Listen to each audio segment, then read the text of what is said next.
हां, इनटू म्हणजे आत. तो खोलीच्या आत गेला. He went into the room. आता मला तुम्हाला एक प्रश्न विचारायचा आहे. He went in the room आणि he went into the room यात काय फरक कोणी सांगता येईल का मला? इन द रूम आणि इन टू द रूम यातला फरक काय? कधी कुठं कुणी ऐकलं असेल, पाहिलं असेल तर सांगू शकता. He went in the room आणि he went into the room. काय वाटतं? काय फरक आहे इन द रूम आणि इन टू द रूम?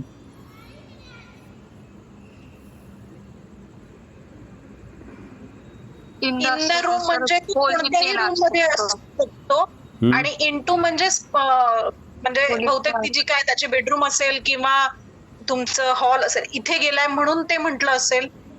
बरं, ओके, चांगला इन प्रयत्न. म्हणजे कोणत्याही घरात आल्यानंतर कोणत्याही रूम मध्ये म्हणून नुसतं इन असेल. ओके, बरं.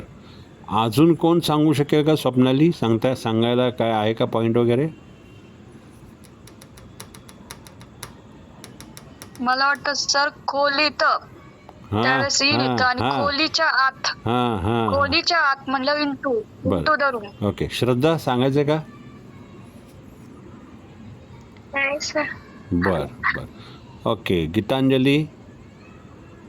गीतांजली मॅडम, बालवडकर मॅडम, तुम्ही बराच वेळ गप्पा आहात, सांगा आता.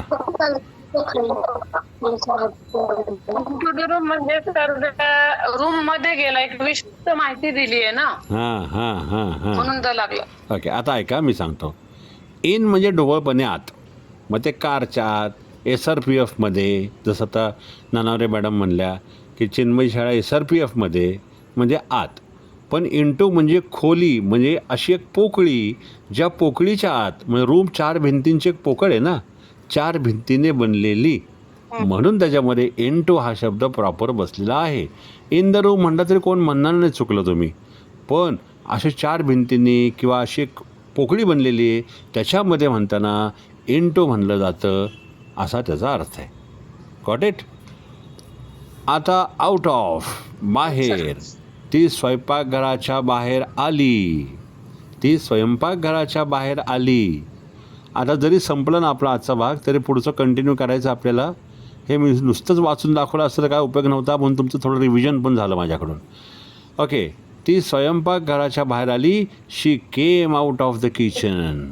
Simple past tense. आता हे वाक्य पटकन मला पास्ट परफेक्टमध्ये दोन्ही कोणी सांगेल, मराठी आणि इंग्लिश दोन्ही. पूर्ण भूतकाळात वाक्य व्हायला पाहिजे. सांगा, कोणी पण सांगा. वैशाली मॅडम, काय करायचं सर? पूर्ण भूतकाळ पास्ट परफेक्ट टेन्समध्ये मराठी आणि इंग्लिश दोन्ही वाक्य करायचे. कोणी सांगा, चला. स्वयंपाकघराच्या बाहेर आली होती. ती स्वयंपाकघराच्या बाहेर आली होती. हां,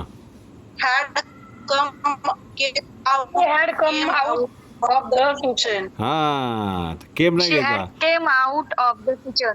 घ्यायचा, कमच घ्यायचा. कारण पहिलं रूप कम, दुसरं केम, तिसरं परत कम आहे.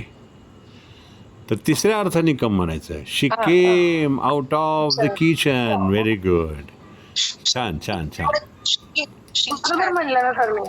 काय म्हणालात? तुम्ही बरोबर बोलला. मग नानावरे मॅडम केम म्हणल्या. हां, कम.